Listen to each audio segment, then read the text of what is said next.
श्री शंकर जी। द्वादश परम भागवतों में श्री शिव जी का प्रमुख स्थान है। भगवान के स्वभाव, प्रभाव, गुण, शील, माहात्म्य आदि के जानने वालों में भी श्री शिव जी अग्रगण्य हैं। भगवान के नाम के प्रभाव को जैसा श्री शिव जी जानते हैं, वैसा कोई जानने वाला नहीं है। यथा नाम प्रभाव जान सिवनी को, कालकूट फलु दीन अमी को। भगवान नीलकंठ श्री शिव जी का हलाहल पान इस बात का साक्षी है। अमृत के लोभ से समुद्र मंथन किए जाने पर सर्वप्रथम कालकूट, महाविष, निकला, जो सब लोगों को असह्य हो उठा। देवता और दैत्य तक उसकी झाड़ से झुलसने लगे। तब भगवान का संकेत पाकर सबके सब मृत्युंजय श्री शिव जी की शरण में गए और जाकर उन्होंने उनकी स्तुति की। करुणावरुणालय भगवान शंकर इनका दुख देखकर सतीजी से बोले, देवी प्रजा एवं प्रजापति महान संकट में पड़े हैं। इनके प्राणों की रक्षा करना हमारा कर्तव्य है। आता मैं इस विष को पी लूंगा, जिससे इन सबका कल्याण हो। भवानी ने इस इच्छा का अनुमोदन किया। जगत जननी जो ठहरी तथा उन्हें विश्वनाथ का प्रभाव भी सर्वथा ज्ञात था। फिर तो श्री शिवजी ने यह कहकर कि श्रीराम नामाखिल मंत्र बीजन मम जीवन च हृदये प्रविष्टम। हालाहल वा प्रल्यानल वा मृत्योर्मुख वा विष्टा कुतो भयम। अर्थात श्रीराम नाम समस्त मंत्रों का बीज है, मेरा जीवन है तथा मेरे हृदय में प्रविष्ट होकर स्थित है। फिर तो चाहे हलाहल पान करना हो, चाहे प्रल्यानल पान करना हो, चाहे मृत्यु के मुख में ही क्यों न प्रवेश करना हो, भय ही किस बात का। हलाहल विष भी पान कर लिया और आश्चर्य की बात यह है कि खायो कालकूट भयो अजर अमर तनु। हलाहल पान के प्रसंग से श्री शिव जी की निष्ठा तथा जीवों पर दया का भाव प्रकाश में आता। श्री तुलसीदास जी कहते हैं, किजरत सकल सुर बंद बिषम गरल जहिंग पान किए, तेहि न भत्सी मन मंद को कृपाल शंकर सरेस। रा शून्य च शून्य माँ शून्य। श्री शिवजी स्वयं निरंतर राम नाम जपते रहते हैं। यथा तुम्हा पुनि राम राम दिन राति, सादर जपहु अनंग आराती। संतत जपत शंभु अबिनासी, शिव भगवान ज्ञान गुण राशि। तथा अपनी अत्यंत प्रिय काशीपुरी में मरने वाले प्रत्येक प्राणी को मृत्यु क्षण में श्रीराम नाम का उपदेश देकर उसे मुक्त कर दिया करते हैं। यथाहण भवन नाम गृणन कृतार्थो वसामी काश्यामनिशम भवान्या। मुमूर्षमाणस्य विमुक्त्यः दिशामी मंत्र तव राम नाम। अध्यात्म रामायण।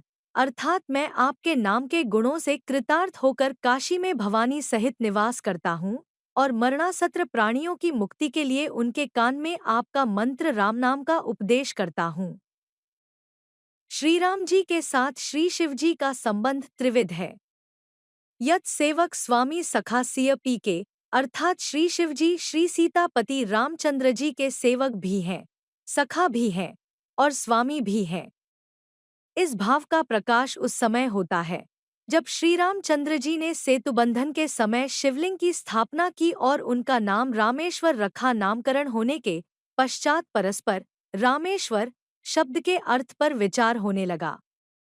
सर्वप्रथम श्रीराम जी ने इसमें तत्पुरुष समास बताते हुए अर्थ किया रामस्य ईश्वरः, राम के ईश्वर। इस पर श्री शिवजी बोले, भगवान। यहाँ बहुव्रीहि समास है, अर्थात इसका अर्थ रामा ईश्वरो यस्यासो रामेश्वरः, राम ही ईश्वर हैं जिनके वह रामेश्वर, इस भांति है। ब्रह्मादिक देवता हाथ जोड़कर बोले कि महाराज, इसमें कर्मधारय समास है, अर्थात रामश्चासो ईश्वरश्च अथवा यो रामः स ईश्वरः, जो राम वही ईश्वर, ऐसा अर्थ है। इस आख्यायिका से तीनों भाव स्पष्ट हैं। रामेश्वर शब्द में बहुव्रीहि समास से शिवजी का सेवक भाव, तत्पुरुष से स्वामी भाव तथा कर्मधार्य से सख्य भाव पाया जाता है। ऐसे अद्भुत भक्त हैं श्री शिवजी। श्री भक्तमाल जी के टीकाकार श्री प्रियादास जी श्री शिव जी की भगवत भागवत निष्ठा के संबंध में लिखते हैं, द्वादश प्रसिद्ध भक्तराज कथा भागवत अति सुखदाई, नाना विधि करी गाए हैं। शिवजी की बात एक बहुधा न जाने को, सुनी रस साने, हियो भाव उर्झाए हैं। सीता के वियोग, राम विकल विपिन देखी, शंकर निपुण, सती बचन सुनाए हैं। कैसे ये प्रवीण ईश कौतुक नवीन देखो, मनेहु करत, अंग वैसे ही बनाए हैं। प्रसिद्ध 12 भक्तराजों की सुख देने वाली कथाएं श्रीमद्भागवत आदि पुराणों में अनेक प्रकार से गाई गई हैं, परंतु शिवजी की एक बात को प्रायः लोग नहीं जानते हैं। उस सुंदर कथा को सुनकर हृदय भक्तिरस में मग्न हो जाता है। ऐसे सुंदर भावों में शंकर जी ने अपने मन को उलझा रखा है। सीता के वियोग से वन में श्री रामचंद्र जी को व्याकुल देखकर सती जी ने भावप्रवीण शंकर जी से कहा, यह कैसे सर्वज्ञ ईश्वर हैं। यह इनका नवीन कौतुक देखिए कि सीता जी के वियोग में अति दुखी हो रहे हैं। तब शंकर जी ने खूब समझाया कि यह तो प्रभु की नरलीला है, परंतु सती जी की समझ में नहीं आया। मना करने पर भी परीक्षा लेने के लिए उन्होंने सीता जी का सा रूप बनाया। सीता ही सो रूप वेश लेशु न फेर फार, राम जी निहारी नेकु मन में न आई है। तब फिर आय कै सुनाए दई, शंकर को अति दुख पाए बहु विधि समझाई है। इष्ट को स्वरूप धर्यो ताते तनु परिहर्यो, पर्यो बड़ो सोच मति अति भरमाई है।